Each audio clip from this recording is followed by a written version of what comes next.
تو مت کھاؤ اپنے مال بینکم اپنے درمیان بالباطل ناجائز طریقے سے وتدلوا بہا الی الحکام اور مت لے جاؤ ان مالوں کو حکام کے پاس لتأکلوا فریقا من اموال الناس تاکہ ایک حصہ لوگوں کے مال کا تم کھاؤ اس لیے تم کرتے ہو فریقاً سے کہ مراد لوگوں کے مال کا ایک حصہ فریقاً کوئی حصہ من اموال الناس لوگوں کے مال کا بالاسم گناہ کے ذریعے وانتم تعلمون اور حال یہ کہ تم جانتے ہو.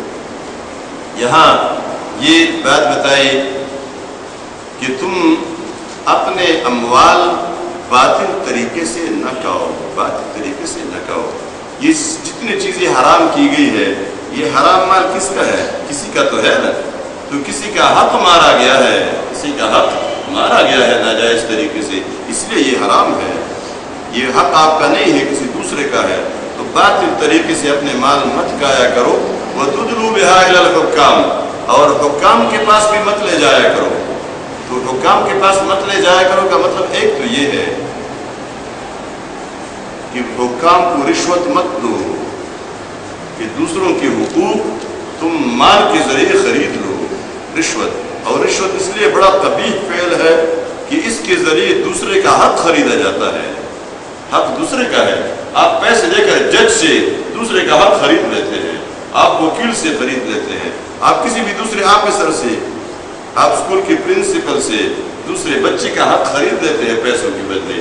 فرسٹ ڈویژن کسی دوسرے نے لی ہے لیکن تمہارا بیٹا یا تمہاری بیٹی وہ بہت پیچھے ہے لیکن پیسوں کی وجہ سے آپ نے پیسے دیے اور اس کی پوری پوزیشن برباد ہو گئی.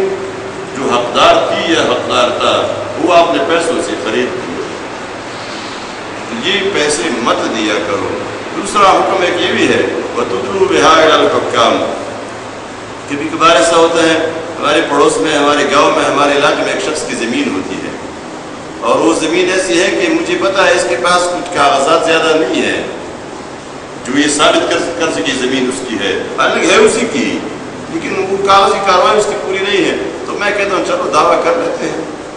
یا تو ویسے بھی دعوے کو نہیں دیکھا جاتا. ہمارے جتنے یہ لوگ ہیں وہ کلا کا طبقہ ہے.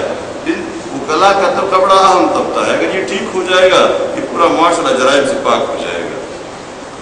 اب اگر ادھر وکیل دیکھے یہ آدمی حق پر ہے یا نہیں ہے یہ حق پر ہے یا نہیں اور اگر حق پر نہیں ہے یہ ظالم ہے تو وکیل اس کا کیس نہ لے. لیکن یہ ایک وکیل کی بس کی بات نہیں ہے. یہ پورا مثلاً ضلع سوات کے وکلا ہے اور سارے اس پر اتفاق کر لیں ہم ناجائز کیس نہیں لیں گے کسی کو بھی ظالم کی مدد نہیں کریں گے. یہ معاشرے میں ظلم اس لیے ہے کہ ظلم کے مددگار موجود ہے. اگر ایک وکیل وہ نہ لے نا وہ ظفر خان صاحب نہ لے میں یہ کیس نہیں لیتا تو وہ دوسرا ہے وہ لے لے گا تیسرا ہے وہ لے لے گا. اگر کسی نے کہا تھوڑے پیسے نہیں وہ زیادہ پیسے دے گا.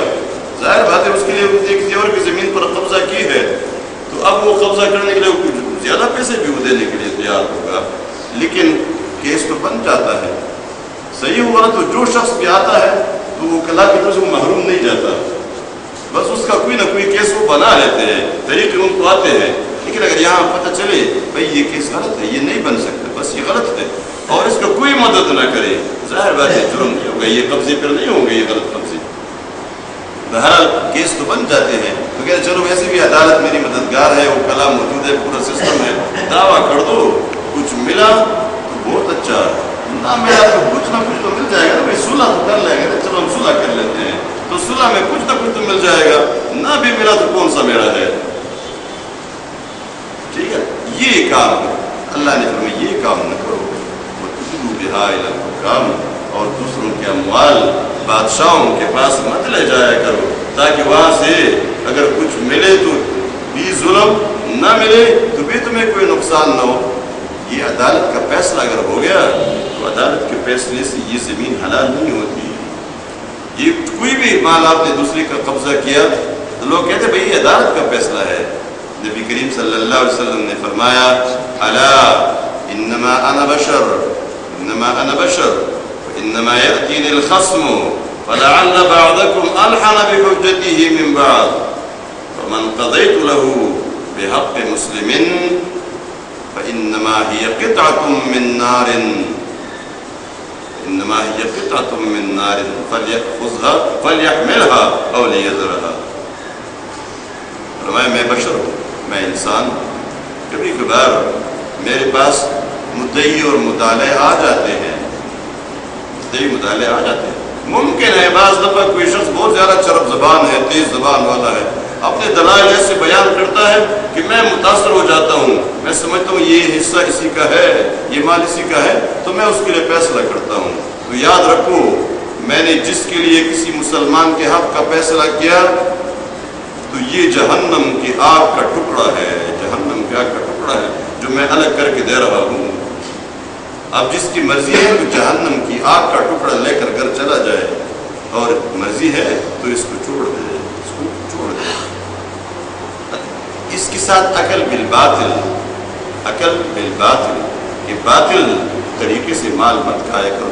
رشوت بھی، رشوت کے ساتھ وہ ساری رشوتیں اور سارے کمیشن جو جائز نہیں ہے۔ رشوت تو کسی بھی صورت میں جائز نہیں ہے، لیکن آج کل رشوت نے کمیشن کا نام بھی اختیار کیا ہے۔ ٹھیک ہے، ہم رشوت بھی دیتے ہیں، ہمارا پورا دفتری نظام رشوت پر مبنی بنا ہوا ہے، سارا رشوت قانونی حیثیت اختیار کر چکا ہے، جرم کی قیمت مقرر ہے، پولیس والوں کے پاس بھی جرم کی قیمت مقرر ہے، ٹریفک والوں کے پاس بھی جرم کی قیمت مقرر ہے، اور جو بھی غلطی ہے دفتروں میں ہر بابو کے پاس ایک دستخط کا بھی اختیار ہے نا، اگر یہ غلط طریقے سے کرے صحیح طریقے سے کرے، وہ اہل ہو یا نہ ہو، لیکن اس کی قیمت ہے، آپ یہ قیمت ادا کرے، اور جو اپنی مرضی ہے آپ لکھائے، آپ پولیس والے کے پاس جائے، FIR اپنی مرضی کے مطابق لکھنے کی قیمت ہے، وہ قیمت آپ ادا کرے، اور جو مرضی ہے آپ لکھے، جو مرضی ہے آپ لکھے۔ یہ ساری چیز ایسی ہے کہ یہ رشوت پر چلتی ہے۔ یہ دنیا جتنی آباد ہے آج کل ہمارے دفتروں کی، جتنے گھر آباد ہو چکے ہیں، جتنے بچے بڑے بڑے کالج و یونیورسٹیوں میں تعلیم حاصل کر رہے ہیں اور تنخواہ 5,000 سے زیادہ نہیں ہے، اس کے پاس گاڑی بھی ہے، سب کچھ ہے، یہ ساری دنیا رشوت پہ آباد ہے۔ اور ہمارے ڈاکٹروں کی دنیا کمیشنوں پر آباد ہے، ہمارے انجینئروں اور ایکسیروں کی دنیا بھی کمیشنوں پر آباد ہے۔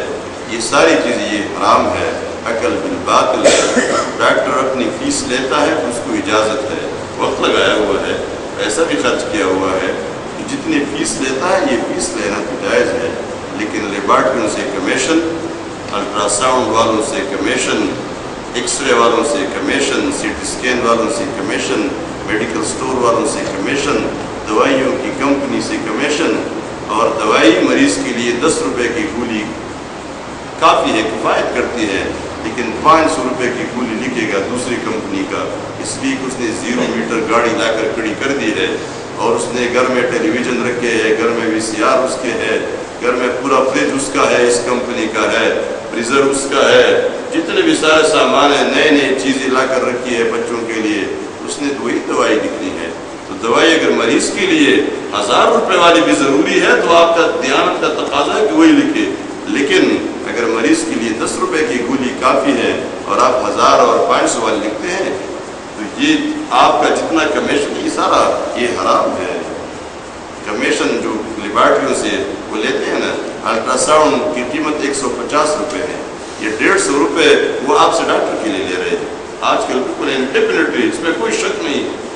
آپ پوچھ لیں کچھ اچھے ڈاکٹر بھی اس میدان میں، وہ کہتے ہیں جنگل شیروں سے خالی نہیں ہوتے، بڑے اچھے ڈاکٹر بھی موجود ہیں جو رو رہے ہیں اس صورتحال پر۔ یہ ڈاکٹروں کا جذبہ تو خدمت خلق کا جذبہ تھا، یہ خونخوار کہاں سے بن گئے ہیں، یہ سفاک بن گیا ہے، بالکل لوگوں کا خون چوس رہا ہے، تو وہ اس پر پریشان بھی ہیں، اور وہ یہی بتاتے ہیں، یہ الٹرا ساؤنڈ مشین والا بھی بتا رہا ہوتا ہے، کبھی کبھی جو اچھا ڈاکٹر ہوتا ہے آپ کو الٹرا ساؤنڈ والے کے پاس بھیجتا ہے تو اس کو لکھ دیتا ہے اس سے 150 روپے لے لو، اس کا مطلب ہے کہ وہ میرے والے نہ لو، میرا دوست ہے، اپنے لے لو۔ لیبارٹری میں ٹیسٹ کی جتنی قیمت ہے آدھی قیمت اس کے ساتھ ڈاکٹر کے لیے ہے جو مریض ادا کرتا ہے، اس کو ڈاکٹر اس میں کسی کا نقصان نہیں، وہ ادا کرتا ہے مریض۔ الٹرا ساؤنڈ کی قیمت وہ زیادہ ڈاکٹر کے لیے، وہ 300-400 اس نے فیس لے لی ہے، 150 اس نے اس سے مزید لے لیا ہے۔ ایسے ڈاکٹر بھی ہم نے دیکھے پشاور میں، الٹرا ساؤنڈ کی مشین کو اتنا مہنگا تو نہیں خود خرید کے بیڈ کے اوپر لگایا ہے، مریض کو جلدی جلدی دیکھ لیتے، اس کا وقت بھی بچ جاتا ہے، اس کا پیسہ بھی بچ جاتا ہے۔ اور یہ ساری چیزیں جو کمیشن وہ لیتے، دوائی میڈیکل سٹور سے 10 روپے کی دوائی ہوتی ہے، اس کے اوپر قیمت لکھی جاتی ہے کتنی، 120 روپے، 150 روپے۔ یہ کیوں ہے؟ اس لیے کہ کمپنی کو وہی کوئی 10 روپے منافع بچتا ہے، باقی کون رہتا ہے؟ یہ سارے وہی ڈاکٹر کو اگر آپ 50% اس میں نہیں دیں گے وہ تو آپ کی دوائی بیچے گا نہیں، وہ لکھے گا نہیں، وہ اس لیے 50% اس کو دیتے ہیں تو وہ دوائیوں کی قیمت نہ لگا رہے، وہ مریض سے وصول کرتے ہیں، اس لیے ان لوگوں کے رزق میں برکت نہیں ہوتی۔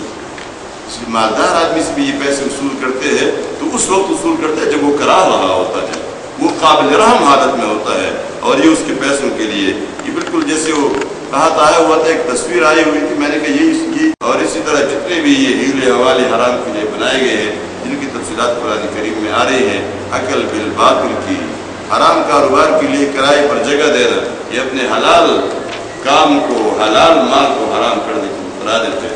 آپ کا حلال بلڈنگ بنائی، حلال مال سے بنائی، لیکن مسئلہ کیا ہے؟ آپ نے حرام کاروبار کے لیے اس کو کرائے پر چڑھا دیا ہے، یہ پورا پیسہ حرام ہو گیا۔ بہرحال چونکہ اس کی پوری تفصیلات قرآن کریم میں ہر جگہ آ رہی ہیں۔ آگے حکم یسألونک عن الاہل، یہ چاند کے بارے میں، ہلال کے بارے میں تم سے پوچھتے ہیں۔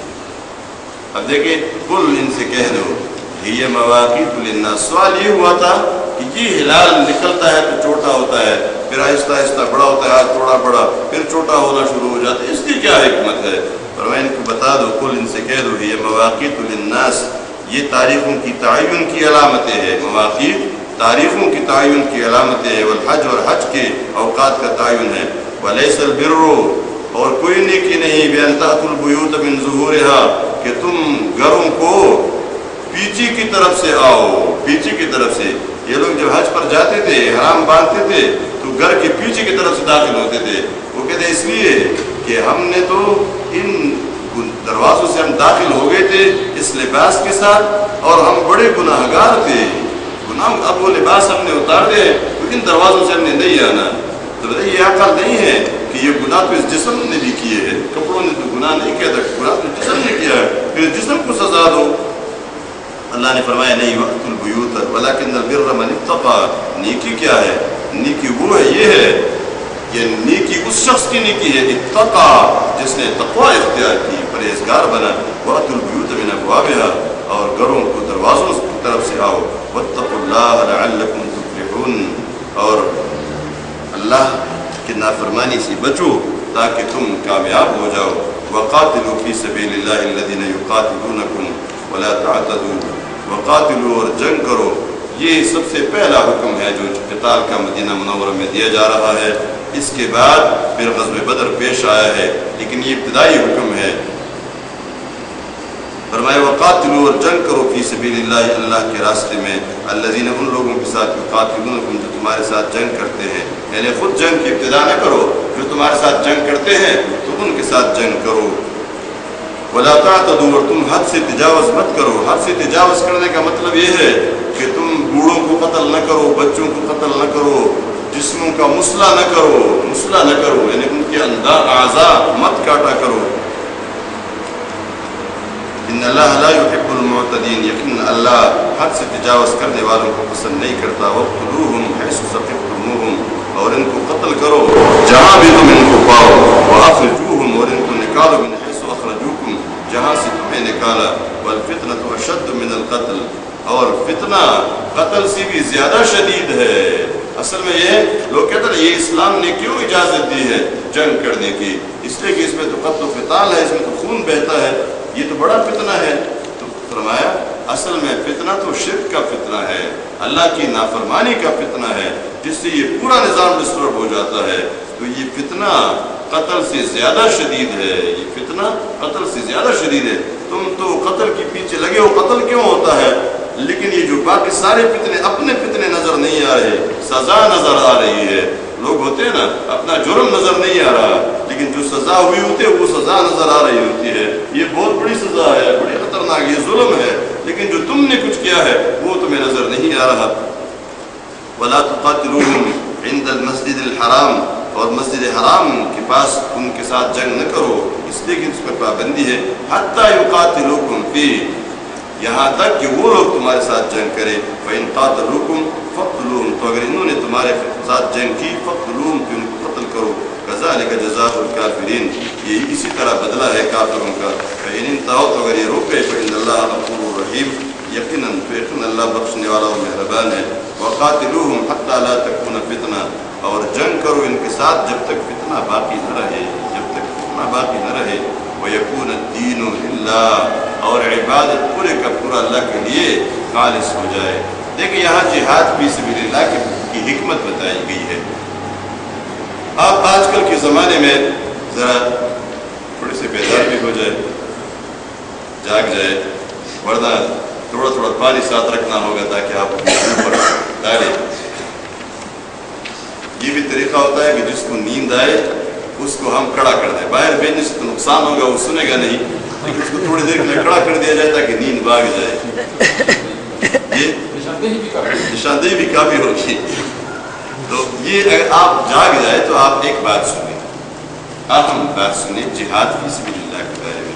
ویسے تو قرآن کا حکم بالکل واضح ہے، لیکن اس پوری جہان کی بادشاہی کس کے پاس ہے؟ اللہ کے پاس. اللہ بادشاہ ہے. اس جہان کا بلا شرکت غیر حکمران اللہ ہے. اور اللہ اس طرح حکمران ہے، اس طرح بادشاہ ہے کہ اس جہان کے اندر ایک پتا بھی گرتا ہے درخت سے تو اس کے علم کے بغیر اور اس کے حکم کے بغیر نہیں گر سکتا. ایک چیز بھی ایسی مخلوقات بھی پیدا ہوتی ہے جو ہمیں نظر نہیں آتی. انسان کے ایک قطرے میں ایک قطرہ مائکروسکوپ سے دیکھتے ہیں نا، ایک قطرے کے اندر وہ کہتے ہیں کتنے ملین یعنی کروڑوں جرثومے ہوتے ہیں. اور اگر آپ اس کے لیبارٹری میں جائیں نا، آپ خود اس کو دیکھیں تو آپ حیران ہو جائیں گے کہ یہ ایک قطرہ ہے، اس کے اندر کتنی دنیا آباد ہے. یعنی کروڑوں جرثومے، کتنا حجم ایک جرثومے کا ہوگا. اس لیے کہ اس کو میرے خیال میں 10 ملین سے اگر کم ہے تو وہ کہتے 10 ملین ہے. اس سے اگر یہ کم ہے تو وہ کہتے اس کی اولاد نہیں ہوگی، اس کے اندر وہ طاقت نہیں ہے.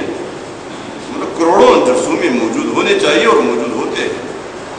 اور یہ آپ مائکروسکوپ میں دیکھیں، یہ نظر آ رہے ہیں، یہ زندہ ہے، باقاعدہ حرکت میں ہے. ان میں سے ہر ایک کا سر ہے، ہر ایک کا منہ ہے، پیٹ ہے، یہ پورا سسٹم موجود ہے. لیکن ہمیں نظر نہیں، مائکروسکوپ کے ذریعے کے بغیر نظر نہیں آتے. لیکن اللہ نے ان سب کو پیدا کیا ہے، ان سب کو رزق بھی مل رہا ہے، ان پوری زندگی ان کی نگرانی ہو رہی ہے. اس زمین کے اندھیروں کے اندر کتنی مخلوقات. یہ ایک ایک چھوٹا چھوٹا پودا جو کسی جگہ راستے میں آپ پاؤں سے اس کو بالکل ختم کر دیتے ہیں، رون دیتے ہیں. ایک پودا نکل آیا ہے، یہ اللہ کے حکم سے نکل آیا ہے. اس کے حکم کے بغیر، اس کے علم میں بھی ہے لیکن اس کا حکم ہوا ہے، اور اس کے اسی کے حکم سے یہ چیز بڑھتی ہے. یہ پودا بڑھ رہا ہے، یہ پھل دے رہا ہے. یہ جس طرح بھی یہ خشک ہوتا ہے اسی کے حکم سے خشک ہوتا ہے. کچھ بھی اس کے حکم کے بغیر نہیں ہوتا. یہ پورا نظام کون چلا رہا ہے؟ اللہ چلا رہا ہے. اب پیدا بھی اسے نہیں کیا. ہمیں تو یہ بھی پتہ نہیں ہوتا، ہمیں پتہ نہیں ہوتا کہ فلان صاحب کہاں ہے. کبھی پتہ ہوتا ہے؟ اپنے زندہ اپنے پیٹ کے اندر کا پتہ نہیں کیا ہے. ماں کو یہ پتہ نہیں ہوتا میرے پیٹ کے اندر کیا ہے، کون سی چیز پرورش پا رہی ہے، اور اب اس کی حالت کیا ہو گئی ہے، اب کس مرحلے تک پہنچ گیا ہے. ہم اپنی زندگی کو بچا نہیں سکتے. اپنی زندگی کو آپ عالم کو نظام کیا دے سکیں گے؟ عالمی نظام تو اس کا ہے جو عالم کا حقیقی بادشاہ ہے. اب اس بادشاہ نے جو نظام بنایا ہے اس کی خلاف ورزی اگر ہو رہی ہے تو اس کا حشر کیا ہونا چاہیے. دیکھیے یہاں آپ بازار میں نکلی منگورا شہر میں اور آپ روڈ کو بلاک کر دیں، یہی چند لوگ 40-50 لوگ روڈ کو بلاک کر دیں اور چند شیشوں کو آپ پتھر مارے، فوراً کیا ہوگا؟ سب سے پہلے جو لوگ پہنچیں گے، کون لوگ پہنچیں گے؟ سائرن بجانے والے پولیس کے آفیسر اور پولیس کے ڈنڈے پہنچیں گے. یہ ڈنڈا اٹھے گا اور تمہارے سر کو مارے گا. آنسو گیس کا شل بندوق سے نکلے گی اور آپ کے پاس گرے گی، آنکھوں سے آنسو بہانا شروع کر دے گی اور پولیس کی ہتھکڑیاں آپ کے ہاتھ کو لگ جائیں گی. یہ ڈنڈے اور لاتے اور مکے گاڑی کے اندر بھی تمہارے اوپر پڑتے رہیں گے اور حوالات پہنچ کر بھی کیا ہوگا؟ یہ پورا کیوں ہے؟ یہ جس 16 MPO کی خلاف ورزی ہوئی ہے، ہم نے عامہ میں خلل ڈالا ہے ان لوگوں نے. اس لیے اس حکومت کا ایک نظام چل رہا ہے، اس نظام کے چلنے میں اس نے رکاوٹ ڈالی ہے ان لوگوں نے. اس لیے ان کو سزا دی جانی چاہیے. اپنی ہی لوگ ہیں, اپنے ملک کے لوگ ہیں, اپنی رعایا ہے, لیکن ڈنڈا اٹھ گیا ہے اور گولیاں بندوق کے اوپر اٹھی ہوئی گولیاں بھی چل رہی ہے, آنسو گیس کے شیل بھی پھینکے جا رہے ہیں.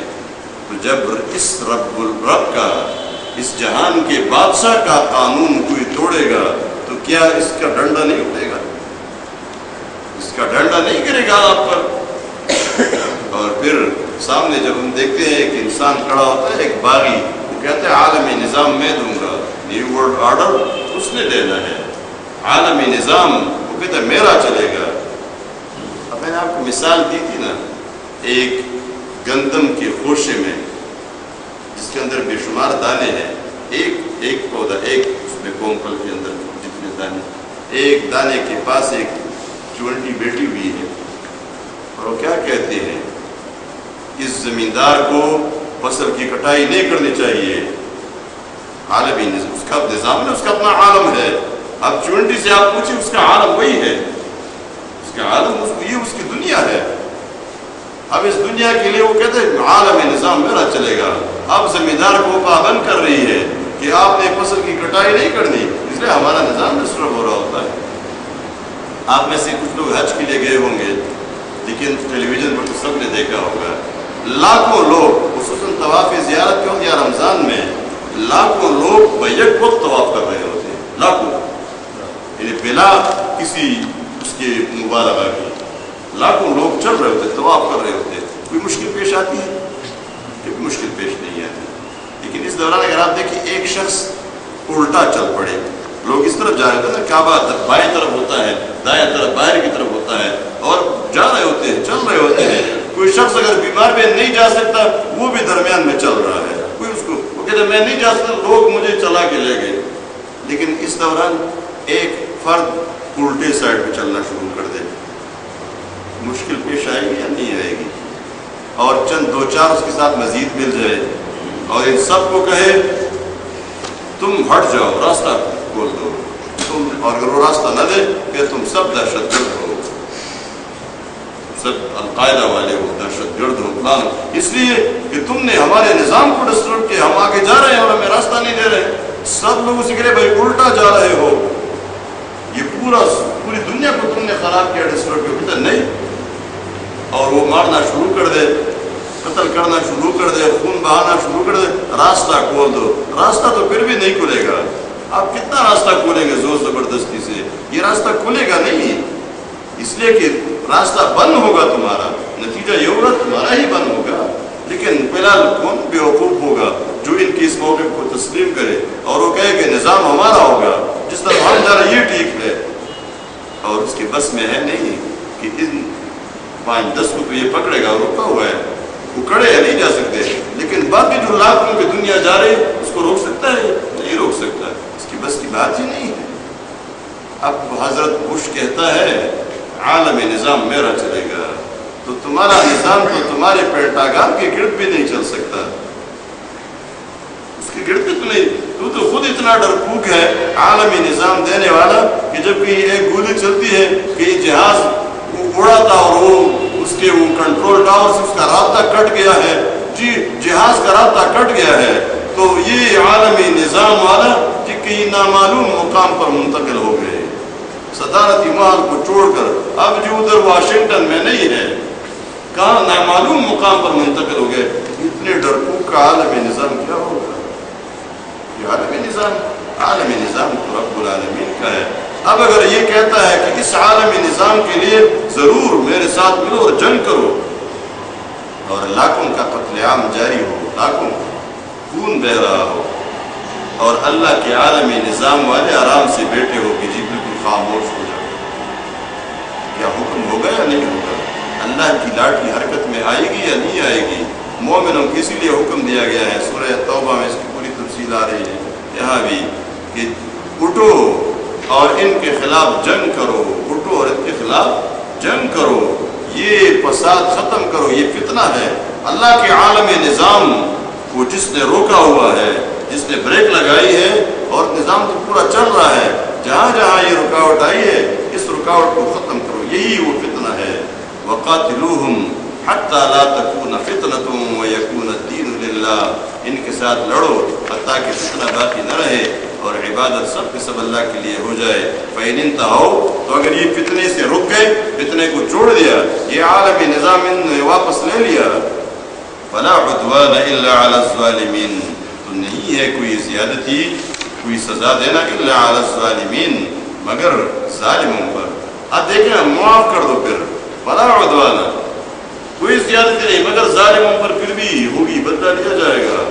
یہ حکم اس لیے ہے کہ جب اسلامی حکومت آتی ہے، ظلم ختم ہوتا ہے، فتنہ ختم ہو گیا تو عام معافی دے، لیکن کچھ لوگ ایسے بھی ہوتے ہیں جو عام معافی سے خود بخود مستثنا ہوتے ہیں۔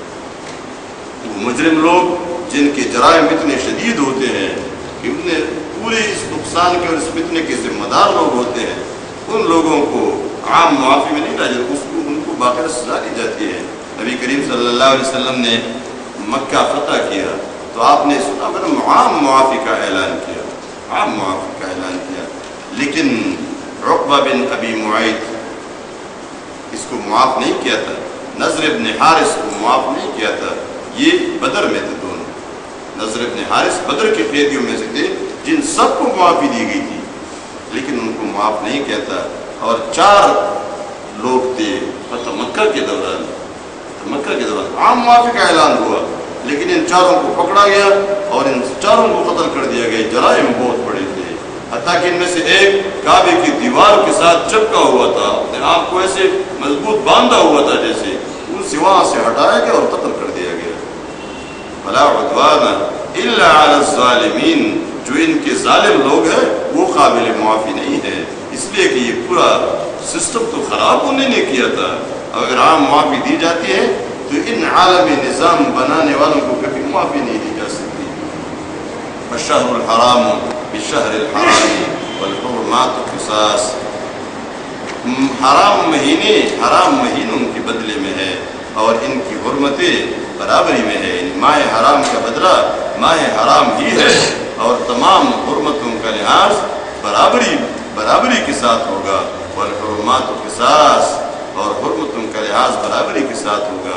فمن اعتدى علیکم، جس نے تمہارے ساتھ زیادتی کی، فاعتدوا علیہ، تم اس کے ساتھ اس کی سزا دو، فاعتدوا علیہ، زیادتی کرو یعنی اس کی زیادتی کی سزا دو، بمثل ما اعتدى علیکم، جس طرح انہوں نے تم پر زیادتی کی تھی۔ لیکن ان حرام مہینوں میں بھی فرمایا حرام مہینے کا لحاظ یہ حرمت برابری پر ہے۔ برابری کا مطلب کیا ہے؟ یہ لوگ ان کی حرمتوں کا لحاظ رکھیں گے تو تم بھی رکھو، یہ لوگ رمضان کی حرمتوں کا لحاظ نہیں رکھتے تم بھی نہ رکھو، تمہیں اجازت ہے، لیکن جتنے انہوں نے کیے اتنے اس سے زیادہ نہیں۔ واتقوا اللہ، اللہ سے ڈرو، واعلموا ان اللہ مع المتقین، جان لو کہ اللہ ان لوگوں کے ساتھ ہے جو حدود توڑنے سے بچتے ہیں، وانفقوا فی سبیل اللہ، اور خرچ کرو مال اللہ کے راستے میں، ولا تلقوا بایدیکم، اور مت پھینکو اپنے آپ کو اپنے ہاتھ سے الی التہلکہ، ہلاکت میں، واحسنوا، اور احسان کرو، ان اللہ یحب المحسنین، یقیناً اللہ احسان کرنے والوں کو پسند کرتا ہے۔ وَأَتِمُّوا الْحَجَّ وَالْعُمْرَةَ لِلَّهِ، اور پورا کرو حج اور عمرہ اللہ کے لیے، یعنی اللہ کی رضا کے لیے۔ اتمو کی معنی پوری کرو یعنی ادائے کامل سے ادا کرو۔ فَإِنْ أُحْصِرْتُمْ، تو اگر تم بند ہو گئے یعنی کئی راستے میں رہ گئے، گر گئے، فَمَا اسْتَيْسَرَ مِنَ الْهَدْيِ، تو جو آسان ہو قربانی وہ بیچ دو، قربانی اپنے آگے بیچ دو، قربانی بھی نہیں بیچ سکتے تو ادھر ہی ذبح کر دو، لیکن جب تک قربانی اگر بیچی ہے تو ادھر پہنچی نہ ہو، یا اگر ادھر ذبح کرنا ہے تو ذبح نہ کی ہو، اس وقت تک اپنا سر نہیں منڈواؤ۔ وَلَا تَحْلِقُوا رُؤُوسَكُمْ، اور اپنے سر مت منڈواؤ، یعنی احرام مت کرو، حتیٰ يَبْلُغَ الْهَدْيُ مَحِلَّهُ، حتیٰ کہ یہ قربانی اپنی جگہ پر پہنچ جائے، یا تو ادھر ذبح ہو یا ادھر پہنچ کر ذبح ہو۔ فَمَنْ كَانَ مِنْكُمْ مَرِيضًا، تو تم میں سے جو مریض ہو، أَوْ بِهِ أَذًى مِّن رَأْسِهِ، یا اس کے سر میں کوئی تکلیف تھی، فَفِدْيَةٌ، اور پھر اس نے حلق کیا اور اس کو حلق کرنا بھی چاہیے، مجبوری ہے، فَفِدْيَةٌ مِّن صِيَامٍ، اب اس کو فدیہ دینا ہوگا 3 روزے، اور صدقۃ، یا صدقہ دینا ہوگا 6 مسکینوں کو، اور نسک، یا ایک قربانی دینی ہوگی، ذبح کرنا ہوگا۔ فَإِذَا أَمِنْتُمْ، تو جب تم امن سے ہو جاؤ، اگر درمیان میں امن مل گیا اور حج سے پہلے پہلے مکہ پہنچ گئے. فمن تمتع بالعمرۃ الى الحج، تو جس نے حج سے پہلے عمرہ کا فائدہ لیا. حج تمتع اسی لیے کہتے ہیں، تمتع فائدہ لینے کو کہتے ہیں. اور حج تمتع میں پہلے عمرہ کیا جاتا ہے، عمرے کے بعد پھر حج کیا جاتا ہے.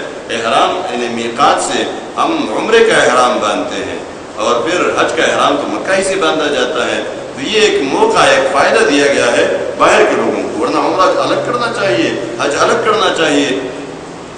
اور حرم کے قریبی جو لوگ ہیں ان کے لیے جائز نہیں ہے کہ وہ ایک وقت میں دونوں کریں. اس کی ایک حکمت تو یہ بھی ہے کہ باہر کے جو لوگ آتے ہیں جن کو باقی دنوں میں موقع نہیں ملتے، ایک یہی موقع ملا ہے، تو اب تم اہل حرم نہ آؤ. یعنی مثلاً مکہ والے لوگ، ادھر ارد گرد کے لوگ، ان کو اجازت نہیں ہے. اس لیے کہ اگر آپ لوگ بھی آ جائیں گے، یہ ہزاروں لاکھوں جمع ہو جائیں گے، باہر سے بھی لاکھوں آ جائیں گے تو بڑا رش ہو جائے گا. اس لیے عمرہ تمہارے لیے نہیں، تم اس کے علاوہ بعد میں دوسرے دنوں میں عمرہ ادا کیا کرو. تو یہ تمتع، ومن تمتع بالعمرۃ الى الحج فما استيسر من الهدي، یعنی حج تمتع کرنے والے کے لیے قربانی لازم ہے اور حج افراد والے کے لیے قربانی لازم نہیں ہے. اب ظاہر بات، فمن لم یجد، جس نے قربانی نہیں پائی، نہیں ملی، پیسے نہیں ملے یا وہ پیسوں سے اس کو قربانی نہیں ملی، فصیام ثلاثۃ ایام فی الحج، تو 3 روزے وہ حج کے دوران رکھے، احرام کے دوران. وسبعۃ، اور 7 روزے اذا رجعتم، جب تم واپس ہو جاؤ. واپسی سے مراد گھر پہنچنا نہیں ہے، واپسی سے مراد حج سے فارغ ہونا ہے. حج سے فارغ ہو جاؤ پھر رکو، ادھر ہی رکو. تلک عشرۃ کاملہ، یہ 10 روزے مکمل، یہ 10 روزے مکمل. ذالک لمن لم یکن اہلہ حاضر المسجد الحرام، یہ تمتع کی رعایت ان لوگوں کے لیے ہے. تمتع کا مطلب کہ حج اور عمرہ دونوں کرے، ان لوگوں کے لیے ہے جس کا اہل مسجد حرام کی حدود میں رہتے نہیں ہیں، یعنی جس کے اہل و عیال ادھر نہیں رہتی، باہر سے آیا ہو، اس کے لیے یہ اجازت ہے، ان رہنے والوں کے لیے نہیں. واتقوا اللہ، اور اللہ کی نافرمانی سے بچو، فرائض ادا کرو. وَاعْلَمُوا أَنَّ اللَّهَ شَدِيدُ الْعِقَابِ. الحج اشہر معلومات، حج کے دن معلوم مہینے ہیں، حج کے معلوم مہینے ہیں. فمن فرض فیہن الحج، تو جس نے فرض کیا یعنی احرام باندھا اس میں حج کا، فلا رفث، تو یہ شہوانی افعال سے بچے. فلا رفث کسے کہتے ہیں؟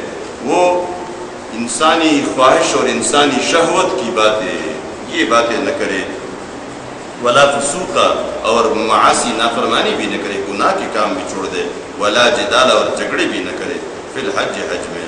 وما تفعلوا من خیر، اور جو کچھ تم کرتے ہو نیکی، جیسے صدقہ دیتے ہو، یعلم اللہ، اللہ اسے اچھی طرح جانتا ہے. وتزودوا، اور زاد راہ لے لو. فإن خیر الزاد التقوی، یقیناً اچھا زاد راہ وہ تقوی ہے، بہترین زاد راہ تقوی ہے. اصل میں یہاں 2 معنی ہیں. ایک تو یہ عام تقوی، عمومی معنی کے لحاظ سے. دوسرا یہ تھا کہ لوگ حج کے لیے احرام باندھتے تھے، حج کا ارادہ کرتے تھے اور کوئی پیسے، کوئی مال ساتھ نہیں لے کر جاتے تھے اور کہتے تھے ہم متوکلین ہیں، اللہ پر ہمارا توکل ہے. اب ہوتا کیا تھا کہ جب یہ ادھر جاتے تھے بھوک لگ جاتی تھی. اب جب بھوک لگی ہے تو پھر کیا، پھر یہ لوگ سوال کرتے تھے، ایک دوسرے سے مانگتے تھے، فلاں جگہ تم کچھ دے دو. اللہ نے فرمایا زاد راہ لے لو ساتھ، بغیر زاد راہ کے مت جایا کرو. اور اصل زاد راہ تقوی ہے، یعنی سوال سے اپنے آپ کو بچانا زاد راہ ہے، اپنے آپ کو سوال سے بچاؤ. واتقونی یا اولی الالباب، اور مجھ سے ڈرو ہے عقل والو. لیس علیکم جناح ان تبتغوا فضلا من ربکم، نہیں تم پر کوئی گناہ کہ تم اللہ کا فضل طلب کرو. رزق حلال، فضل سے مراد رزق حلال سے. آپ حج کے لیے گئے ہیں اور آپ کو ادھر موقع ملا، آپ نے کوئی چیز خریدی اور بیچی تو آپ کو اجازت ہے، لیکن اعتبار نیت کے لیے ہے کہ آپ گئے کس مقصد کے لیے ہے. اگر آپ گئے اسی مقصد کے لیے ہے، ادھر سستے جائے نماز خریدوں گا اور اپنے علاقے میں، اپنے ڈیرے میں مہنگے بیچوں گا، اس لیے کہ لوگ ادھر جا نہیں سکتے بازار میں، توپ کے حساب سے زیادہ خرید کر یہ کام کروں گا. اور اکثر لوگ حج پر جاتے ہیں کس لیے؟ سوال کرنے کے لیے. حج بھی کریں گے اور ادھر صرف سوال کرنے کے لیے کوئی زیادہ کچھ کرنا نہیں پڑتا. اپنا ایک 15-20 روپے یا 50-60 یا 100 روپے کا بیلٹ ہوتا ہے، وہ پاڑ دیتے ہیں اور بس وہ لوگوں کے درمیان جا رہا ہوتا ہے اور تھوڑا سا آنکھ کی رونے والی بنائی ہوتی ہے، بس لوگ دے کے پیسے دے رہے ہوتے ہیں۔ تو وہاں حرم کا سائل وہ ایسے سائل نہیں ہوتے، یہ میں اس نے کہا کہ وہ ایسے سوال کرنے والا نہیں جا سکتا ادھر۔ وہاں کے شیخ مکہ کے اپنے لوگ بڑے بڑے وہ لوگوں کو ویزے دیتے ہیں، باقاعدہ ویزے دیتے ہیں، اور ان کے اپنے اپنے لوگ ہوتے ہیں، وہ آ کر ان کے گھروں میں ڈیرے ڈالتے ہیں، ادھر ہی رہتے ہیں اور حرم میں جا کے سوال کرتے ہیں اور واپس لا کر سارے پیسے اس شیخ کو دے دیتے ہیں۔ واپسی پر حج کا موسم ختم ہو جاتا ہے تو 5-6 ہزار ریال یا 8 ہزار یا 10 ہزار یا 2-3 ہزار یا کرایہ اور کچھ سامان جو بھی ہو اس کی بخل اور اس کی سخاوت پر ہے، لیکن کماتے کتنے ہیں؟ آپ دیکھیں 30 لاکھ یا 25 لاکھ لوگ موجود ہوتے ہیں، اور یہ سائل جب ایک دن یہ بڑے ماہر ہوتے ہیں، ان کو پتہ ہوتا ہے کس کس وقت کہاں کہاں جانا ہے، کہاں سے شروع کرنا ہے، کہاں پورے حرم کو ختم مکمل کرنا ہے۔ اور یہ ایسا ہوتا ہے کہ ایک حاجی مثلا آپ کا گروپ یہاں سے چلا گیا، یہ بدیر سے گروپ گیا ہے، یہ گروپ جہاں پہلے دن گیا، جہاں اپنا ڈیرا ڈالا، جہاں نماز پڑھنے لگی، اسی جگہ یہ جاتے، کسی اور جگہ نہیں جاتے۔ تو یہ ایک سال یہاں سے شروع ہوتا ہے اور یہ پورے حرم کو مکمل کرتا ہے۔ اب اندازہ ہم نے ایک دفعہ لگایا سوال کرنے والوں کا کہ لوگ تو 50 ریال بھی دیتے ہیں، 100 ریال بھی دیتے ہیں، کوئی زیادہ بھی دیتا ہے، لوگوں کے اپنے دل نرم ہوتے ہیں۔ یہ اگر آپ کو میں اس کے آنسو لوگ دیکھتے ہیں تو بے شمار پیسے، ایک شخص پر ایک دفعہ مطاف کے اندر وہ ریالوں کی بارش ہوئی، وہ عجیب طریقے سے رویا، میں بیٹھا تھا، میرے والد صاحب بیٹھے تھے، ہم سب اس کو دیکھ رہے تھے، یہ کیا اس نے وہ کرتا بنایا ہوا، وہ ایسی طریقے سے رویا کہ میرا دل کرتا نرم ہوا، لیکن مجھے معلوم تھا یہ کیا چیز ہے۔ لوگوں نے 50 اور 100 اور 200 پتہ نہیں 500 بھی اس میں آ گیا، اتنے پیسے دیے کہ وہ اپنا وہ جیب بھی اس کا بھر گیا، اس کا جو لایا ہوا تھا نا وہ لفافہ وہ بھی اس کا بھر گیا، پھر کہ غائب ہو گیا، اور اب دوبارہ اس کو خالی کر کے واپس آنا تھا۔ ہم نے کہا چلے یہ اوسط کسی نے دیا کسی نے نہیں دیا، تو اوسط اگر 1 ریال بھی کسی نے دیا تو 25 لاکھ ریال جمع کرتا ہے ایک سائل۔ اب وہ پورے سال کے لیے ان کا یہ کمائی ہے کہ وہ ایک ویزا دے دیتے ہیں اور پولیس والے پکڑ لیتے ہیں ان کو، اس سائل کو، تو وہ اس کو کوئی پرواہ نہیں، آرام سے ان کی گاڑی میں بیٹھ جاتا ہے۔ یہ سائل یہ مرد یا عورت ہے، اس لیے اس کو پتہ ہے کہ میرے پوچھنے والا وہ ہے، اس کے پیچھے پھر رہا ہوتا ہے، ایک نگرانی کر رہا ہوتا ہے باقاعدہ، اس لیے کہ چند دن ہے اور لاکھوں ریال ہے، تو وہ باقاعدہ پولیس والوں کے پاس چلے جاتے ہیں اور پھر وہ کر کے اس میں ہمارا آدمی چلو غلطی ہو گئی ہے واپس۔ یہ پورا ایک کاروبار ہوتا ہے۔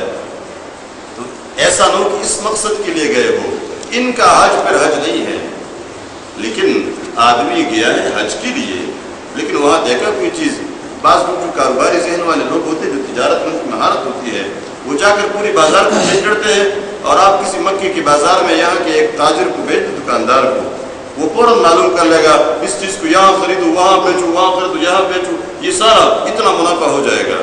یہ اگر کسی نے کہ اجازت ہے، لیس علیکم جناح، کوئی گناہ نہیں، ان تبتغوا فضلا من ربکم فاذا افضتم من عرفات، پھر جب واپس چلو تم عرفات سے، فاذکروا اللہ عند المشعر الحرام، تو مشعر حرام اس سے مراد مزدلفہ ہے، مشعر الحرام معزز نشانی، قابل احترام نشانی مشعر حرام ہے، مزدلفہ سے مراد ہے۔ واذکروہ، یعنی جب آپ واپس آتے ہیں تو یہاں وقوف بھی ہے مزدلفہ میں رات گزارنے کے بعد، واذکروہ، اور اللہ کو یاد کرو، کما ہداکم، یہ کاف یہاں تعلیل کے لیے آیا ہوا ہے، لما ہداکم، اس لیے کہ اس نے تمہیں ہدایت دی ہے، وَإِن كُنتُم مِّن قَبْلِهِ لَمِنَ الضَّالِّينَ، اور اگرچہ تم اس سے پہلے، یہاں بھی ایک ان مخفف ہے، یقیناً تم تھے اس سے پہلے کیا ضالین، گمراہ تھے، ثم افیدوا، پھر پلٹو تم من حیث افاض الناس، جہاں سے لوگ پلٹتے ہیں۔ یہ مشرکین مکہ نے اپنے قریش نے ایک قاعدہ بنایا ہوا تھا، عام عرب جب باہر سے آتے تھے، عام لوگ حاجی، تو وہ لوگ جاتے تھے عرفات تک پہنچتے تھے، عرفات سے واپس آتے تھے۔ انہوں نے کہا ہم میں اور باہر لوگ میں تو فرق ہونا چاہیے، فرق ہونا چاہیے نہیں۔ اب وہ فرق یہ ہے جیسے آج کل کے لوگ کہتے ہیں بھائی نوکر اور مالک میں تو فرق تو ہونا چاہیے۔ اب اگر نوکر آپ کے پاس پورا دن گھومتا ہے، آپ کی خدمت کرتا ہے، لیکن جب آپ کے لیے کھانا تیار کیا جاتا ہے تو بھائی نوکر کے لیے ادھر کھانا کہیں لگا دو، کوئی سالن روٹی ساگ واگ دے دو۔ اب جب میرے ساتھ بیٹھ گئے تو میرے اور اس میں پھر فرق کیا ہوگا؟ تو یہ کہتے تھے کہ ہم میں اور باہر کے لوگوں میں کیا فرق ہوا؟ اب ہم مزدلفہ سے واپس آئیں گے، یہ لوگ عرفات جائیں گے، ہم مزدلفہ سے واپس لوٹیں گے۔ اللہ نے کہا نہیں، تم سب ایک جیسے ہو، اس حرم کے اندر تو کم از کم یہ نہیں ہونا چاہیے، یہ فرق نہیں ہونا چاہیے۔ آپ نے دیکھا ہوگا جو حج پر گئے، کبھی کبھار اس دوران وہ کمران آ جاتا ہے کہ صدر وزیر اعظم دوسرے ملکوں کا آ جاتا ہے تو بڑا پروٹوکول ہوتا ہے، اس کو ایک خاص فوجیوں کی وہ ایک چورمٹ میں کی گھیرے میں اندر بڑا آزاد پھر رہا ہوتا ہے، ارد گرد وہ لوگ لکھتے ہیں ساتھ، بالکل ایسے آزاد حجر اسود کو خالی کر دیا جاتا ہے، بڑا رش ہوتا ہے، زور سے لوگوں کو مار کر پورا، اور جب اتنا 2 آدمی بھی رک جاتے، ایک آدمی جب بریک لگاتا ہے مطاف میں تو ادھر پیچھے ہزاروں لوگوں کو بریک لگتا ہے۔ ہم دیکھا ہوگا حجر اسود کے سامنے سے لوگ 1 سیکنڈ بھی نہیں رکتے، لیکن ایک رک جائے تو اس طرف دیکھ کر چلے جاتے ہیں، لیکن وہ اب دیکھو وہاں کتنا رش ہوتا ہے۔ لیکن اس حضرت کے لیے یہ پورا بنایا ہوتا ہے، حجر اسود کو خالی کر دیا جاتا ہے، جی حجر اسود کو بوسہ دیا، واپس روانہ ہو جاتا ہے۔ پورے طواف کے دوران لوگوں کے لیے مصیبت بنی ہوئی ہوتی ہے یہ لوگ، اور علامہ مودودی مرحوم نے اس پر سخت اعتراض کیا۔ لیکن ظالموں، یہی تو ایک جگہ ہے جہاں امیر و فقیر اور بادشاہ و گدا سب برابر ہے، تم نے یہاں بھی وہ فرق لا کے وہ رکھ دیا ہے، اور یہاں بھی تم وہ فرق کرتے ہو، امیر ایک طرح کا وہ کرتا ہے حج کرتا ہے اور غریب دوسری طرح کا کرتا ہے، غریب کے لیے کوئی سہولت نہیں ہے اور جتنی ہے عام لوگوں کے لیے، لیکن جب کوئی بادشاہ آتا ہے کوئی اور آتا ہے تو ان کے لیے یہ ساری سہولتیں، اس لیے مولانا مودودی وہاں جاتے تھے، ان کے کوئی پروٹوکول قبول نہیں کرتے، اور ان پہ سخت اعتراض مولانا نے کیا تھا، ان کی تنقید کی تھی کہ یہ تو غلط ہے، یہ ایک ہی جگہ پہ ہے جہاں برابری ہے، یہاں بھی تم نے وہ برابری کو ختم کر دیا۔ یا اللہ نے حکم دیا ثم افیضوا من حیث افاض الناس، اسی جگہ سے پلٹو جہاں سے باقی حاجی پلٹتے تھے، واستغفر اللہ، اور اللہ سے مغفرت مانگو، ان اللہ غفور رحیم، یقیناً اللہ بخشنے والا اور مہربان ہے۔ فَإِذَا قَضَيْتُم مَنَاسِكَكُمْ، جب تم اپنے مناسک کو پورا کر لو، فَاذْكُرُوا اللَّهَ كَثِيرًا، یہ مناسک سے مراد مطلب یہ ہے کہ تم حج ادا کرو، عرفات سے واپس آ جاؤ، اور ساتھ قربانی بھی، طواف زیارت بھی قربانی بھی کر لو، حلق بھی کر لو، طواف زیارت بھی کر لو، اور پھر جا کر تم مینا میں بیٹھ جاتے ہو۔ مینا کے دن تو بڑی سہولت کے دن ہے، صرف وہ جمرات مارنا ہے، باقی تو کوئی کام نہیں ہے۔ فَاذْكُرُوا اللَّهَ، تو اللہ کو یاد کرو مینا میں، كَذِكْرِكُمْ آبَاءَكُمْ، جیسے تم اپنے باپ دادوں کو یاد کرتے ہو، جیسے تم اپنے باپ دادوں کو یاد کرتے ہو۔ اب دیکھ رہے یہاں یہ لوگ ایسا کرتے تھے کہ مینا میں بیٹھتے تھے تو اپنے باپ دادوں کی کہانیاں بیان کرتے تھے ایک دوسرے کو، مجلسیں لگتی تھی، جلسے ہوتے تھے، اکٹھے بیٹھتے تھے، باپ دادا کی کہانیاں، ان کے اشعار، یہ سارا کچھ۔ اللہ نے فرمایا اپنے باپ دادوں کی طرح ہی اللہ کو یاد کیا کرو، ان کو چھوڑو، او اشد ذکرہ، یا اس سے بھی زیادہ، اور حق بھی یہی ہے اس سے زیادہ یاد کیا جائے۔ فَمِنَ النَّاسِ، اب یہاں 2 قسم کے لوگ ہوتے ہیں، فَمِنَ النَّاسِ، لوگوں میں سے کچھ وہ ہے مَن یقول، جو کہتے ہیں ربنا آتنا فی الدنیا، ہمارے رب ہمیں دنیا میں دو، دنیا بس دنیا میں دے دو، دنیا دے دو، ادھر پہنچ کر حرم میں پہنچ کر بھی دنیا ہی مانگ رہا ہوتا ہے، دنیا کے پیچھے لگا ہوتا ہے، یہ سارے حاجتیں، اور بعض لوگ بڑے غلیظ قسم کی گندی قسم کی حاجتیں وہاں مانگتے ہیں، بس دنیا ہی دنیا، مال ہی مال، تو مال میں تو پوری عمر ادھر مال میں رہا، پیسوں میں رہا، کماتا رہا، یہاں آ کر تو تم اپنے رب کے سامنے رجوع تو کرو، کوئی اپنے رب کی بندگی بھی کرو، اس سے کوئی آخرت کی معافی بھی مانگو، آخرت کی خوشیاں بھی مانگو۔ تو جو بس یہاں بھی مانگتا ہے کہ ربنا آتنا، ہمارا حصہ ہمیں اسی دنیا میں دے دے، تو دیا جاتا ہے، وما لہ فی الآخرۃ من خلاق، اور اس کے لیے آخرت میں کوئی حصہ نہیں ہوتا۔ ومنہم من یقول، اور ان میں سے کچھ وہ ہے جو کہتے ہیں ربنا آتنا فی الدنیا حسنہ، اے ہمارے رب ہمیں دنیا میں بھی اچھی زندگی دے، وفی الآخرۃ حسنہ، اور آخرت میں بھی اچھی زندگی دے، اور دنیا کی اچھی زندگی وہ ہوتی ہے جو اللہ کی اطاعت میں گزرے، اور آخرت کی اچھی زندگی جو اس اطاعت کا بدلہ ملے جنت۔ وقنا عذاب النار، اور ہمیں جہنم کے عذاب سے بچا۔ اولئک لہم نصیب مما کسبوا، یہ وہ لوگ ہیں جن کو اپنا حصہ ملے گا جو انہوں نے کیا ہے، یعنی اپنے اعمال کا بدلہ ملے گا۔ واللہ سریع الحساب، اور اللہ جلد حساب کرنے والا ہے۔ واذکروا اللہ، اور اللہ کو یاد کرو فی ایام معدودات، ان گنے چنے دنوں میں، یعنی شمار کے دن، وہ کون سے؟ ایام تشریق۔ فمن تعجل فی یومین، تو جس نے 2 دن جلدی کی 2 دنوں میں واپس آ گیا، یعنی 11واں دن 10ویں دن تک تو احکام مناسک ہے، پھر 11واں دن اور 12واں دن تو 12ویں دن واپس آ گیا. جس نے جلدی کی 2 دنوں میں فلا اسم علیہ، اس پر کوئی گناہ نہیں ہے. ومن تأخر، اور جس نے تاخیر کی یعنی 13ویں دن بھی رہا فلا اسم علیہ، اس پر بھی کوئی گناہ نہیں. لیکن صرف یہ ہے کہ اگر 12ویں دن واپس آنا ہے تو 12ویں دن غروب آفتاب سے پہلے منا سے نکلنا ہوگا. اگر کوئی منا سے نہیں نکلا تو پھر 13ویں دن زوال تک رہنا ہوگا، زوال کے بعد جمرات کو مارنا ہوگا، اس کے بعد آنا ہوگا. فلا اسم علیہ لمن اتقى، یہ اس شخص کے لیے جس نے تقوی اختیار کی، یعنی اپنے آپ کو معصیت سے بچایا، بشرطے کہ یہ دن تقوی کے ساتھ بسر کیے ہو، احسانوں کے گناہوں کے ساتھ بسر کیے. وَاعْلَمُوا أَنَّكُمْ إِلَيْهِ تُحْشَرُونَ، اور جان لو کہ تم نے اللہ کے پاس جمع ہونا ہے. وَمِنَ النَّاسِ، اور لوگوں میں سے بعض وہ ہے مَن يُعْجِبُكَ قَوْلُهُ فِي الْحَيَاةِ الدُّنْيَا. یہ سامنے 2 کردار رکھے جا رہے ہیں مختصراً، ایک اچھا نمونہ اور ایک برا نمونہ. ایک اخنس ابن شریق کا نمونہ ہے اور ایک صہیب کا نمونہ ہے. لیکن یہ ہے 2 نمونے، لیکن مراد وہ سب ہے جو بھی اس طریقے پر چلتا ہے وہ یہ حکم اسی کے لیے ہے، دونوں میں سے. اب یہاں پہلے اخنس کا نمونہ ہے، برا نمونہ، برائی کا نمونہ. وَمِنَ النَّاسِ، اور لوگوں میں سے بعض وہ ہے مَن يُعْجِبُكَ قَوْلُهُ، جس کی باتیں تمہیں تعجب میں ڈالتی ہے، فی الحیات الدنیا، دنیا کی زندگی میں. وَيُشْهِدُ اللَّهَ عَلَى مَا فِي قَلْبِهِ، اور وہ گواہ بناتا ہے اللہ کو جو اس کے دل میں ہے کہ میں بڑا مخلص ہوں. وَهُوَ أَلَدُّ الْخِصَامِ، اور حال یہ ہے کہ یہ بڑا جھگڑالو ہے، بدترین دشمن حق ہے. وَإِذَا تَوَلَّى سَعَىٰ فِي الْأَرْضِ، اور جب یہ تولا واپس ہوتا ہے آپ کی مجلس سے، یا یہ تولیت سے ہے، یہ بادشاہ بنتا ہے، اس کو اقتدار ملتا ہے. سعیٰ فی الارض، یہ زمین میں کوشش کرتا ہے، لیفسد فیہا، کہ اس میں فساد کرے، ویہلک الحرث والنسل، اور فصل اور نسل دونوں کو برباد کرے.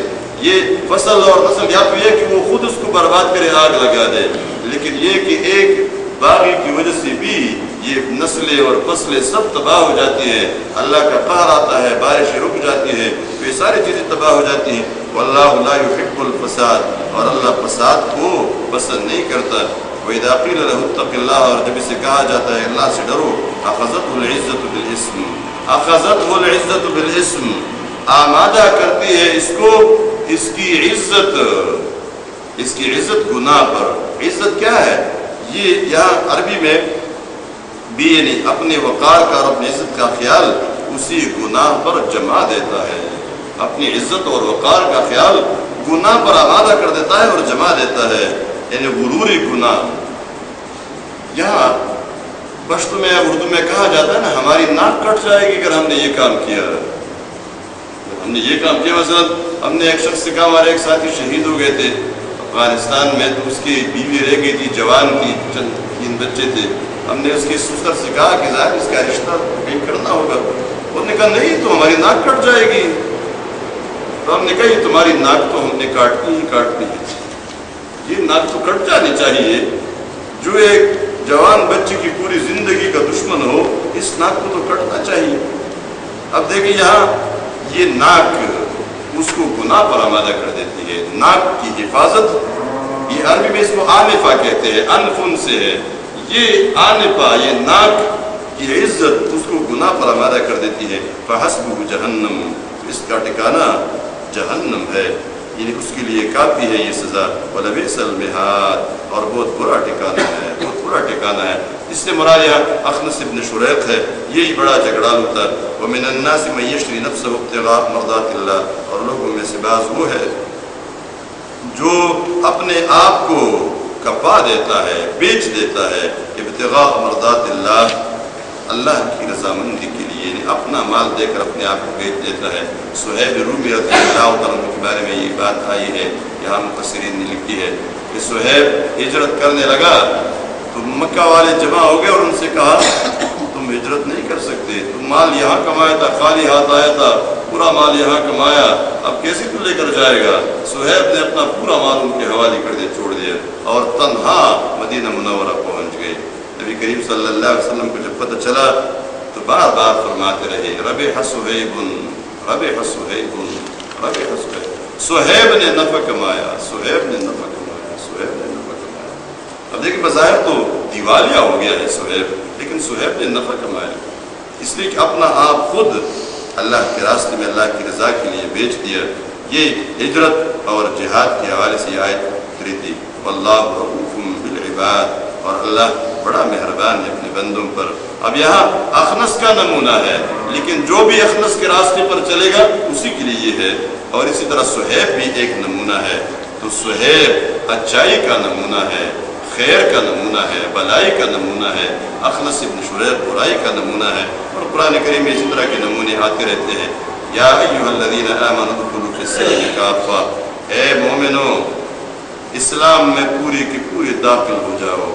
مومنوں کو حکم دیا جا رہا ہے جو مومن ہے، اس کا مطلب ہے کہ مومن تو کہا جا سکتا ہے اس کو کہ ایمان لایا ہے، لیکن حقیقی مومن نہیں کہا جا سکتا جب تک اسلام میں پورے کی پوری وہ داخل نہ ہو جائے۔ فرمائے اے مومنو اسلام میں پوری کی پوری داخل ہو جاؤ۔ ولا تتبعوا خطوات الشیطان، اور شیطان کے طریقوں پر مت چلو۔ انہ لکم عدو مبین، یقیناً یہ شیطان تمہارا کھلا دشمن ہے۔ فإن زللتم، تو اگر تم منحرف ہو گئے من بعد ما جاءتکم البینات، اس کے بعد کہ تمہارے پاس واضح دلائل آ گئے ہیں، فاعلموا، تو سمجھ لو ان اللہ عزیز حکیم، یقیناً اللہ زبردست ہے، غالب ہے اپنے حکم پر، حکیم حکمت والا ہے، اس کی تدبیر یعنی اپنے تدبیر میں وہ حکمت ہے، حکیم ذات ہے۔ هل ينظرون، یہ انتظار نہیں کرتے، الا ان یأتیہم اللہ، مگر اس بات کا کہ اللہ آ جائے، یعنی اللہ کا حکم آ جائے، فی ظلل من الغمام، بادل کے سایوں میں، یعنی بادلوں کا چتر لگائے، فرشتوں کے پرے ساتھ لیے ہوئے خود سامنے حاضر ہو، یہ اس کا انتظار کر رہے ہیں۔ والملائکۃ، اور فرشتے بھی ساتھ ہو، وقضی الامر، اور امر معاملہ مکمل ہو جائے، یہ عذاب آ جائے، وإلی اللہ ترجع الامور، اور اللہ کے پاس واپس ہونا ہے تمام معاملات، تمام کاموں نے، تمام امور۔ سل بنی اسرائیل، بنی اسرائیل سے پوچھو، کم آتیناہم من آیت بینۃ، کتنے ہم نے ان کے پاس بھیجے ہیں واضح دلائل۔ ومن یبدل نعمت اللہ، اور جو اللہ کی نعمت کو بدلے گا، من بعد ما جاءتہ، اس کے بعد کہ ان کے پاس آ گیا ہے، اسلام کی نعمت کفر سے بدل دیتے ہیں۔ فإن اللہ شدید العقاب، زین للذین کفروا الحیات الدنیا، خوبصورت بنا دیا گیا ہے ان لوگوں کے لیے جنہوں نے کفر کیا ہے دنیا کی زندگی۔ وَيَسْخَرُونَ مِنَ الَّذِينَ آمَنُوا، اور مومنوں کا مذاق اڑاتے ہیں۔ وَالَّذِينَ اتَّقَوْا، اور جن لوگوں نے تقوی اختیار کیا ہے، فَوْقَهُمْ يَوْمَ الْقِيَامَةِ، قیامت کے دن ان کے اوپر ہوں گے۔ وَاللَّهُ يَرْزُقُ مَن يَشَاءُ بِغَيْرِ حِسَابٍ، اور اللہ جسے چاہے اسے بے حساب رزق دیتا ہے۔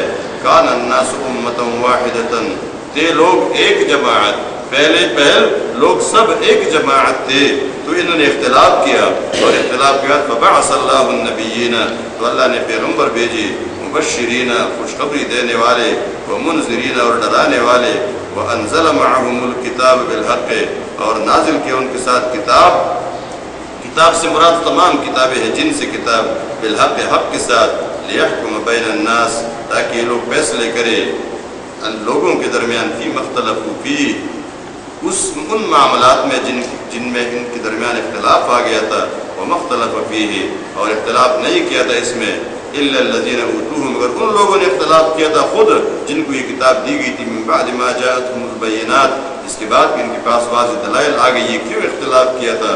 بغیم بینہم، حسد کی وجہ سے، یہ اپنے ضرورت اور اپنے حق سے زیادہ مراعات حاصل کرنا چاہتے تھے۔ فَهَدَى اللَّهُ الَّذِينَ آمَنُوا، تو اللہ نے ہدایت کی ان لوگوں کو جو ایمان لائے تھے، لِمَا اخْتَلَفُوا فِيهِ، ان امور میں جن میں ان کا اختلاف ہوا تھا، من الحق، یعنی حق کا راستہ، بِإِذْنِهِ، اپنے حکم سے، وَاللَّهُ يَهْدِي، اور اللہ ہدایت دیتا ہے، مَن يَشَاءُ، جسے وہ چاہے، إِلَىٰ صِرَاطٍ مستقیم، سیدھے راستے کی طرف۔ ام حسبتم ان تدخلوا الجنہ، آیا تم یہ گمان کرتے ہو کہ تم جنت میں داخل ہو جاؤ گے؟ وَلَمَّا يَأْتِكُم مَثَلُ الَّذِينَ خَلَوْا مِن قَبْلِكُمْ، اور حال یہ کہ تمہارے پاس ابھی وہ حالت نہیں آئی ان لوگوں کی جو تم سے پہلے گزرے ہیں، مَسَّتْهُمُ الْبَأْسَاءُ وَالضَّرَّاءُ، کہ ان کو سختیاں بھی پہنچی تھی، وَالضَّرَّاءُ، اور ضرر مصیبتیں بھی پہنچی تھی، بأساء جسم سے باہر کی مصیبت، ضراء جسم کے اندر کی مصیبت، وَزُلْزِلُوا، اور وہ ہلا مارے گئے، حتیٰ یقول الرسول، حتیٰ کہ رسول نے کہا، والذین آمنوا، اور مومنوں نے بھی کہا، معه اس کے ساتھ متى نصر اللہ، وہ اللہ کی مدد کب آئے گی. الا خبردار ان نصر اللہ قریب، اللہ نے اعلان کیا میری مدد قریب ہے. یسألونک ماذا ينفقون، یہ تم سے پوچھتے ہیں کو کیا خرچ کرے. قل ان سے کہہ دو ما انفقتم من خیر فللوالدین والاقربین، جو کچھ تم خرچ کرتے ہو مال میں سے فللوالدین تو وہ ماں باپ کے لیے، رشتہ داروں کے لیے، یتیموں کے لیے، مسکینوں کے لیے اور مسافروں کے لیے. یہاں سوال ہوا ہے اور جواب بڑا عجیب ہے. سوال ہوا ہے کیا خرچ کرے، جواب آتا ہے جو خرچ کرتے ہو تو والدین کو دو، رشتہ داروں کو دو، یتیموں کو دو، مسکینوں کو دو، مسافروں کو دو. تو لگتا ہے سوال جواب تو سوال کے مطابق نہیں ہے. یہاں اس لیے اس سوال کا جواب بھی بعد میں ملا ہے، لیکن پہلے جو اصل باتیں وہ بتائی گئی ہیں. یہ سوال بعد میں ہے کہ کیا خرچ کرے، کتنا خرچ کرے. پہلا سوال یہ ہے کہ جو خرچ کرے وہ کہاں خرچ کرے. اصل مسئلہ تو یہ اللہ کو تو کوانٹٹی نہیں چاہیے، کوالٹی چاہیے، مقدار نہیں چاہیے، معیار چاہیے. تو اب پہلے معیار کی بات کرو. جو کچھ بھی تم خرچ کرو پہلی بات یہ سمجھ لو کہ کہاں خرچ کرو گے اور کس لیے. تو جو خرچ کرو گے ان جگہوں میں خرچ کرو گے اور اللہ کی رضا کے لیے خرچ کرو گے. وہ جانتا ہے تم کیا خرچ کر رہے ہو. تو بنیادی چیز بتا دی گئی. وما تفعلوا من خیر فإن اللہ به علیم. اور جو تم مال میں سے خرچ کرتے ہو، جو کچھ نیکی تم کرتے ہو تو یقیناً اللہ کو اس کا علم ہے. کتب علیکم القتال، تم پر جنگ فرض کی گئی ہے. وہو کرہ لکم، حالانکہ وہ تمہیں ناگوار ہے. جنگ تمہیں ناگوار ہے. جیسے جنگ تو ہر کسی کو ناگوار ہوتی ہے، بہت کم لوگ ہوتے ہیں جو جنگ میں خوش ہوتے ہیں. وعسى ان تکرہوا شیئا، لیکن یہ بھی جان لو قریب ہے، ممکن ہے یعنی یہ بارہا ہو سکتا ہے کہ تم کسی چیز کو اچھا سمجھتے ہو، کسی چیز کو برا سمجھتے ہو. وعسى ان تکرہوا شیئا، کہ تم کسی چیز کو برا سمجھتے ہو اپنے لیے. اور یہ مکروہ کس طرح، یعنی طبعی طور پر یہ تم برا سمجھتے ہو. وہ خیر لکم، وہ تمہارے لیے بہتر ہو. وعسى ان تحبوا شیئا وهو شر لکم، اور شاید بارہا ایسا ہو سکتا ہے کہ تم ایک چیز کو خیر سمجھتے ہو، اپنے لیے محبوب سمجھتے ہو، لیکن وہ شر لکم، تمہارے لیے برا ہو. واللہ یعلم وانتم لا تعلمون، اور اللہ جانتا ہے کہ تمہارے لیے بہتر کیا ہے. اللہ جانتا ہے کہ تمہارے لیے بہتر کیا ہے. وانتم لا تعلمون، اور تم نہیں جانتے. تو جو حکم تمہیں اللہ کی طرف سے ملتا ہے وہی کرو، اسی میں تمہاری بہتری ہے. تم تو کبھی چیز کو برا سمجھتے ہو وہ تمہارے لیے اچھی ہوتی ہے، کبھی اچھی سمجھتے ہو تمہارے لیے بری ہوتی ہے. اس کا مطلب یہ ہے کہ تم نہیں سمجھتے. جب نہیں سمجھتے تو اللہ کا حکم مانو، جیسے تمہیں حکم دیتا ویسے کرو، یہی تمہارے لیے خیر ہے. یسألونک عن الشہر الحرام قتال فیہ، یہ لوگ تم سے پوچھتے ہیں حرام مہینوں میں جنگ کرنا. 4 مہینے یہ حرام مہینے تھے، ذی القعدہ، ذی الحجہ اور محرم، یہ حج کے لیے مقرر تھے. رجب کا مہینہ عمرے کے لیے مقرر تھا. ان 4 مہینوں میں یہ حضرت ابراہیم علیہ السلام کے زمانے سے سلسلہ چلا آ رہا تھا، اور لوگوں نے اس کو اس طرح 4 مہینوں کو امن کے لیے رکھا ہوا تھا.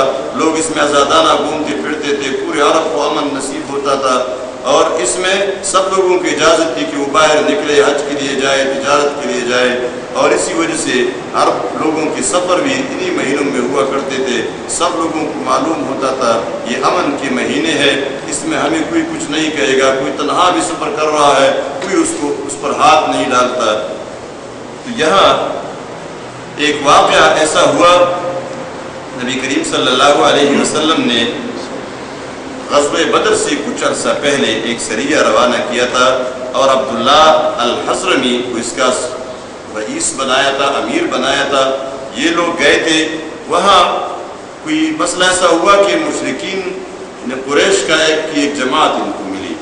انہوں نے یہ سمجھا کہ ابھی یہ حرام مہینہ گزر چکا ہے، رجب کا مہینہ یہ گزر چکا ہے، اور وہ گزرا نہیں تھا، ایک دن اس کا باقی تھا. اس طرح ان کو غلط فہمی ہوئی، انہوں نے اس پر حملہ کیا. اگرچہ حملے کی اجازت نہیں دی تھی، صرف وہ ریکی کرنا جسے کہتے ہیں، ترصد جسے کہتے ہیں، جا کر معلوم کرنا، دشمن کے حالات پہ نظر رکھنا. ایک یہ، دوسری اس لیے یہ سریہ آپ صلی اللہ علیہ وسلم بھیجا کرتے تھے ہجرت مدینہ کے بعد، تاکہ مشرکین کو ہوا کا رخ بتایا جاتا رہے کہ اب تمہارے یہ راستے محفوظ نہیں ہے، یہ جو شام کا تجارتی راستہ ہے یہ اب ہمارے کنٹرول میں ہے، مستقبل میں اگر آپ کوئی ایسی حرکت تم کرتے ہو تو یہ راستہ ہمارے کنٹرول میں ہے، ہم اس پر قبضہ کر لیں گے۔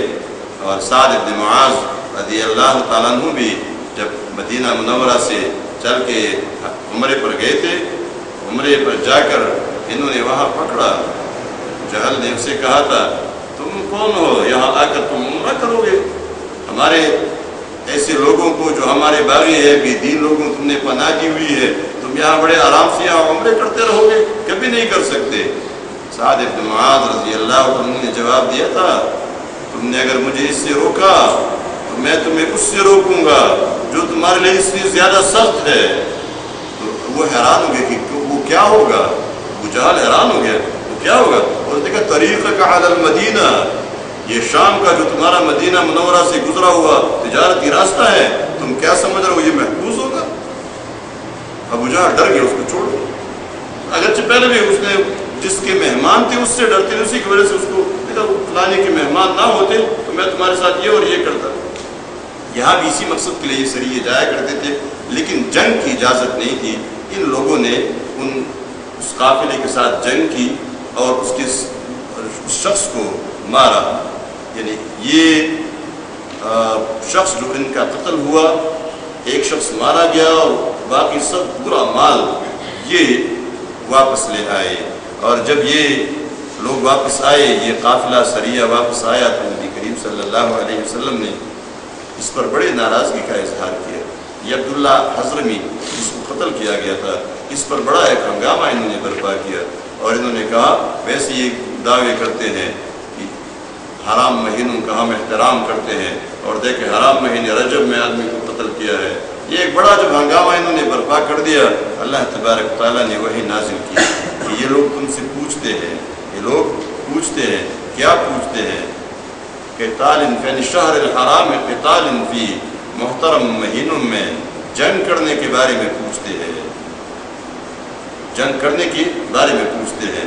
قل ان سے کہہ دو قتال فیہ کبیر، جنگ کرنا ان مہینوں میں بڑا گناہ ہے، وصد عن سبیل اللہ، لیکن دوسری بات سنو، جنگ کرنا تو بڑا گناہ ہے لیکن اصل بات سنو، وصد عن سبیل اللہ، اور اللہ کے راستے سے یعنی اللہ کے دین سے لوگوں کو روکنا، وکفر بہ، اور خود اس کا کفر کرنا، والمسجد الحرام، اور مسجد حرام سے لوگوں کو روکنا، واخراج اہلہ منہ، اور اس مسجد حرام سے اپنے لوگوں کو نکالنا۔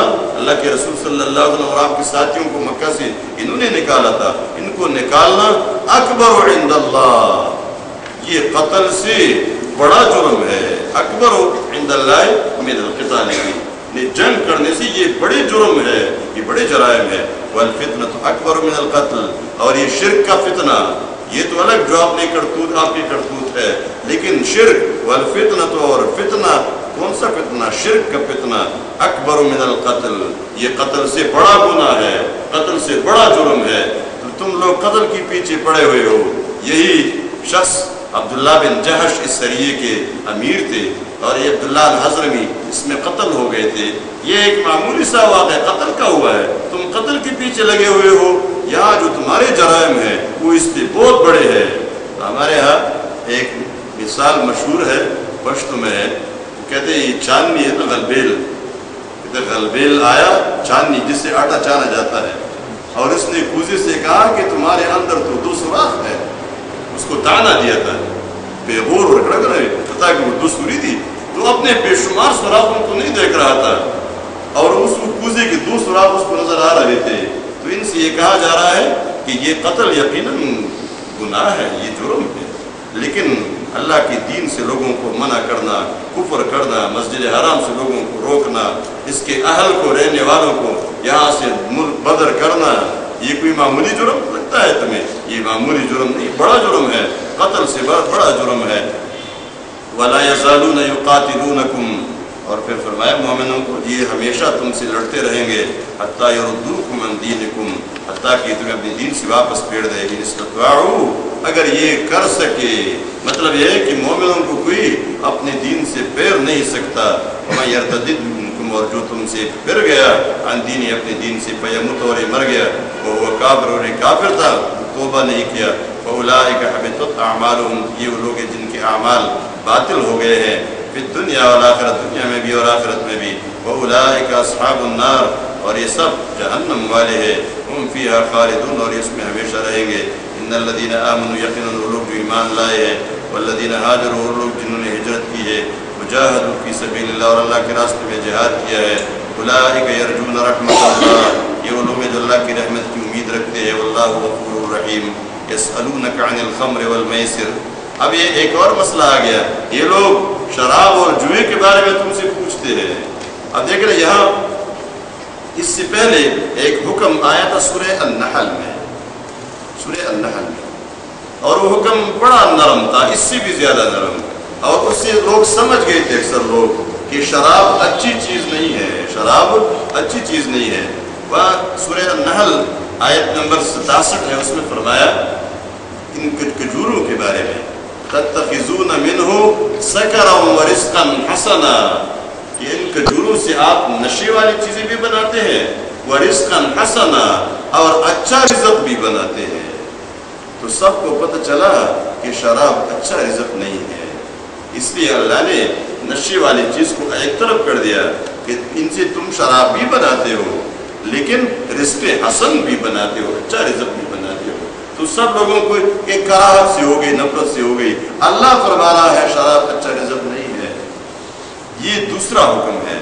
یہ دوسرا سوال ہوا شراب اور جوئے کے بارے میں حکم آیا جواب آیا اور کچھ صحابہ کرام تو ایسے تھے جنہوں نے کبھی بھی شراب کو منہ نہیں لگایا تھا. یہ آخر میں جب تیسرا حکم آئے گا ہم وہاں بتا دیں گے پوری تفصیل اس کی وہاں آئے گی کس طرح یہ حکم آیا. صحابہ کرام کی ایک جماعت تھی جو بار بار آ کر رسول اللہ صلی اللہ علیہ وسلم سے سوال کرتے تھے اللہ کے رسول شراب حرام نہیں ہوتا یا آپ اللہ سے نہیں کہ اس کو حرام کر دیا جائے اس کو تو عقل بھی خراب کرتی ہے اخلاق بھی خراب کرتی ہے. یہاں بھی یہ سوال ہوا تو اللہ نے حکم نازل کیا قل ان سے کہہ دو یا جوئے کے بارے میں بھی اور جوئے کے تمام انواع پاوی لاٹریاں ہے یا دوسرے جتنے بھی معاملے ہیں یا براہ راست جوا ہے قل ان سے کہہ دو فیہما اسم کبیر ان دونوں میں بڑا گناہ ہے. فیہما اسم کبیر شراب میں بھی اور جوئے میں بھی بڑا گناہ ہے اور یہاں گناہ سے بڑا نقصان ہے. اسم کبیر بڑا نقصان ہے.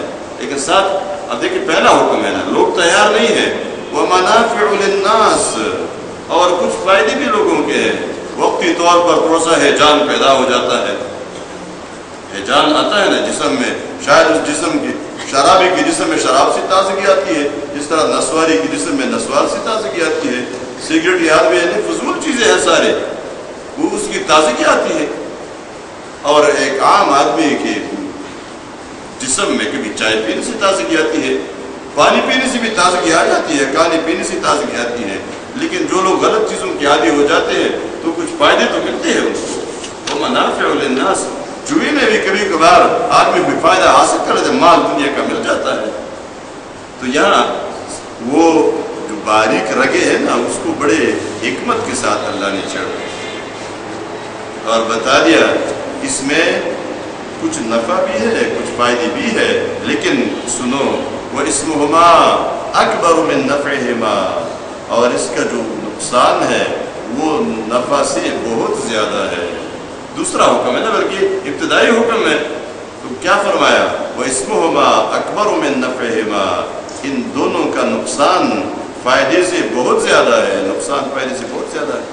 وَيَسْأَلُونَكَ مَاذَا تو یہاں یہ حکم آیا اور دوسرا حکم تیسرا حکم پھر جو آیا ہے وہ اس وقت آیا جب نماز میں مسئلہ ہوا وہ یہاں حکم ہے وَلَا تَقْرَبُوا الصَّلَاةَ وَأَنْتُمْ سُكَارَىٰ اور اس کے بعد چوتھا حکم اور آخری حکم وہ سورہ المائدہ کی آیت تھی حرمت کلی اور ابدی حرمت انما الخمر والمیسر والانصاب والازلام رجس من عمل الشیطان فاجتنبوه تو اس کی پوری تفصیل وہاں بیان کی جائے گی.